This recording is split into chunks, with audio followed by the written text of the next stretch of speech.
Okay, yeah, thanks, Oscar. My name's Natalie Griffith. I'm the CEO and founder of Identity Spark, which is a brand identity and marketing and communications agency based in the UK. I've been in the games industry 28 years this year, doing various things. I started off as a graphic designer and spent 5 years as a journalist. But since then, I've been on the marketing and communication side. And I'm quite excited to be here this week, actually, because Identity Spark is 5 years old on Friday. So what I want to talk about today is the importance of understanding your brand and how actually it can contribute to increasing your ability to actually grow the success of your business. And it isn't just something you kind of pay lip service to at the beginning. Just realised I didn't establish what the clicker was. Is it this one? Anybody there? It is this, okay. Are we going? Okay. Okay, so what is a brand? Well, the important thing at the beginning is it is more than just a logo. The visual branding is super important, and it is, it's clearly something that you shouldn't be overlooking. But a lot of people, I think, seem to think that once they've got a groovy logo, and they've got the logo for their game or their company, that's kind of it. But no, it is more than that. So what is it? Well, regardless of what you think of how Amazon do business, which I'm not debating here, but Jeff Bezos, there's a quote here that he's been quoted as saying a few times, that a brand is what other people say about you when you're not in the room. And I think that's a great way to actually think about what you're really projecting and what you really want to stand for. Because if you've got a brand out there that doesn't really truly reflect what it is that you care about, and therefore doesn't reflect how you actually conduct yourself, then it doesn't matter whether you've got a really cool logo and you've got a tagline on the website that sounds really impressive, because actually when you're not in the room, that's not what people are going to talk about. They'll talk about how they feel about interacting with your brand. So what is it then? Well, it's quite interesting that with Thomas's talk before Oscar, it's going to say a very similar thing, really, that it's about what you passionately believe in. It's about what you're trying to achieve, what drives you, the values that you have, all of that kind of thing. It's not about what you think people expect you to say. So it's always really important right at the beginning to be sitting back and thinking about what are the things that drive you. So you need to be thinking about what it is you do, who you're doing it for, what makes you perhaps better or different from the other people that are out there, and what kind of benefit are you bringing people if they interact with your brand. I'm going to name check Andy again here, sitting in the front here, because fathom my clients that Oscar mentioned a minute ago, and they're creating a blockchain-based decentralized data science platform. But one of the things that impressed me about them right from the very beginning is that they had a very, very clear sense of what they were trying to achieve, the things they cared about, not just the vision they had of the platform that they were building, because these things obviously always evolve over time, but it was the vision they had of how they wanted to do business, how they wanted to come across, the kind of value they wanted to bring to people. And that's something that is gold dust if you have that at the beginning. Okay, so why should you bother? Well, hopefully, if you're trying to build your business and actually, grow over the long term, then you need to build up some loyalty there as well. You can't guarantee on succeeding if all you're doing is going to new people all the time. That's just really hard work, right, and really expensive.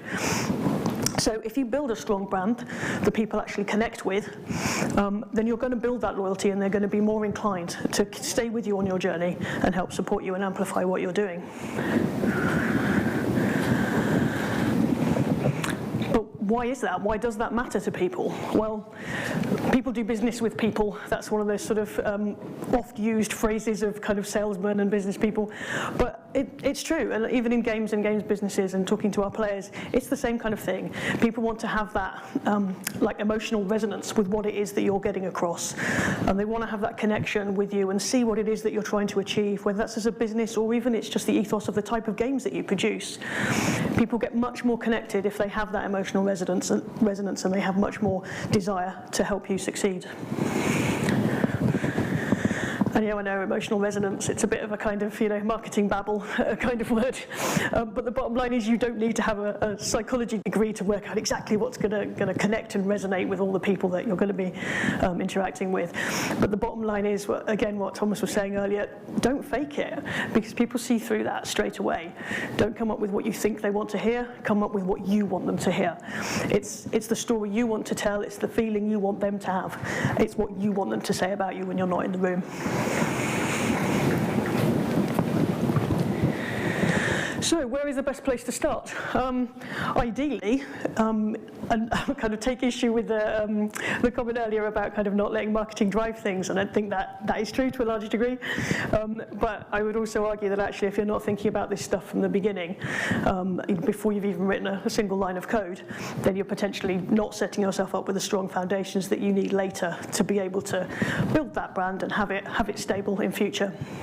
So always try and sit down and think about it as early as you can.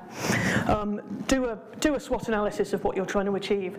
Think about the things that you want to do, where the value is that you're bringing to the particular area that you're going into, and then build the rest of your communications and marketing strategies on top of that. And also make sure that then your development and technical and business growth plans are also underpinned by that as well. It has to be something that works right across the business. So some of you are sitting there thinking, well, I've already got started, I didn't do it at the beginning, so it's a bit late, isn't it? Well, no, it's actually never too late to do it. It's always worth stepping back from the coalface and just making sure that you are doing things the way you wanted to, because it can be very easy to get kind of sidetracked and do different things. I spoke to several developers yesterday as part of the IGDA Mentor Cafe, and several of them were in a similar place that I've come across a lot of indies before, where they've had maybe one game that's gone out there, and they're now looking at that kind of difficult second album thing, where kind of they're not really sure whether they're going to be able to capitalize on the players they had before, or it's a different type of game, and then like the next game we're doing is going to be different again, so we're kind of not really sure where we sit. And actually that's a really good time to be sitting down and thinking about this stuff, because with the best will in the world, if you're kind of 1 or 2 person band creating an indie game, yes, you're going to focus on getting that out there at the beginning, and you don't necessarily have the kind of the desire or the time or the knowledge and the skills to be able to do like a solid brand strategy right at the beginning. But it isn't too late to do it later. So if you're facing that kind of stage where you're maybe 2 or 3 games in, it's actually a really, really good time to sit down, see what you've produced, see how people have responded to it, think really clearly about the stuff you want to do in future and how you want people to view you, and then make sure that that all feeds back into how you communicate with your players and how you grow the business. Okay, so you get that set up, and how do you keep it going? Well, again, I think people that are sometimes a bit suspicious, or not suspicious, but maybe nervous of this kind of thing, because it seems like this sort of marketing dark art, they tend to, even if you get them to kind of think about what it is that they want to stand for, or what they do stand for, they might kind of go, oh, well, maybe we'll just change the copy on the website, and we'll see how people respond to that before we change anything else. Don't do that, just go all in, because actually, if you're trying to be authentic and you're trying to be genuine about what it is you care about, you want to make sure that every single touch point where people come across your brand or hear people talking about it or see one of your games, you want all that to match. It's got to be consistent, otherwise you're not going to get that emotional resonance, because people are like, well, I don't really get what you stand for. You say this over here, but over here that doesn't really match.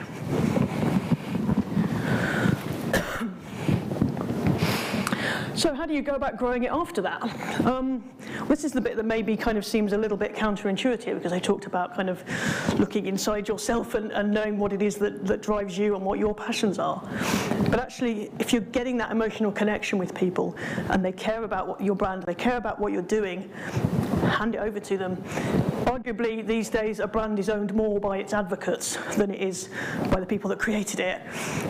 So if you're lucky enough to get a strong community building up around your products, then empower them and encourage them to share that and to talk about you to other people. The idea of word-of-mouth marketing is absolutely critical these days, and particularly if you're kind of on the smaller indie side, you might not have the budget or the bandwidth to do large-scale UA or traditional marketing, but actually what you can do is you can empower those people that care about what you're doing and encourage them to speak on your behalf. So great, it can run itself then, you give it to the community. Yeah, no, it can't really. The important thing with having a strong community is making sure that you're constantly engaging with them. But that doesn't mean constantly broadcasting to them. It actually means listening to them more than anything else. It's paying attention to what they say about what you're doing, the things they like, the things they don't. Sometimes it means making tough choices and perhaps changing things in your games or in your approach that you hadn't really been sure you wanted to do before. But actually, if you've got passionate people following what you're doing and all things are pointing towards making that change, then make that change. So make sure you keep listening to people and make sure you keep feeding back that you are listening to them. So, yeah, I've gone super fast really. But yeah, so those key tenets are super important. It's about transparency, it's about authenticity, it's about sitting down and thinking, really, what is it that's driving you to do what you want to do? It's writing those things down, it's making sure that everybody you're working with believes in that stuff too. It's making sure that everybody you hire, or subcontractors you work with, or freelancers, that they get that too, and that everybody is pulling in the same direction. Then when you start to get a little bit of traction, then you bring that community with you, and you empower them to help support you even further. So, that's me done. I wish you luck.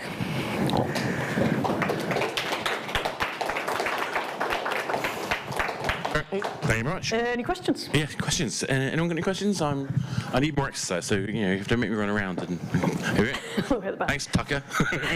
Makes me go right to the back after I walk in the wrong way. Thanks very much for your talk. I was wondering how you gauge consensus on how your brand is, how people see your brand, how you get kind of concrete facts about how it's seen on a wide scale. So you mean consensus from kind of external people, not within an organisation, yeah. Well, again, it's listening to them. It's monitoring stuff. It's looking at what people are sharing, what comments they're associating with it. If you've got a game where you've got forums running, then obviously that's kind of the place where you sit and monitor that stuff. You can obviously kind of look at how things impact your sales and stuff too. But the bottom line is that it's kind of the emotional feel of it, and looking at monitoring people on social media, monitoring people when you demo the game at events. So I mean things like this, where some of you have got booths out the back there. Just getting that sense from people of how, if they've heard of you before, where have they heard of you from? Are they really keen to come and play the game? You will start to, it's not hugely scientific, and the kind of data analyst friend over here is probably spinning over this.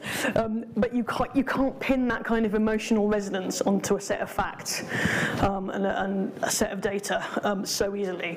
But by constantly paying attention to your audience and to your community, and also looking at how other communities respond to other games too. So look at your competition, see what kind of interaction and engagement they're getting on their social channels or on their forums or whatever it is, and you can compare theirs against yours and get a sense of whether people are responding to you in a positive and engaged way or not.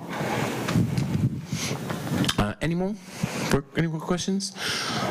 I mean, I kind of tend to think of branding as one of those things where it's hard to measure in the short term. It's something that it applies over extended periods of time. Yes. And it's why I think a lot of companies undervalue its impact, because when you can measure an install from a direct ad, it's hard to then value when you put lots of effort into PR or branding.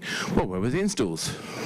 It's not about that. Yeah, exactly. It's not something you can pin an exact ROI on, yeah. But the gradual building awareness and quality kind of impression of a brand over time is worth its weight in gold. Exactly. Well, thank you very much. Thank you very much. Thank you very much.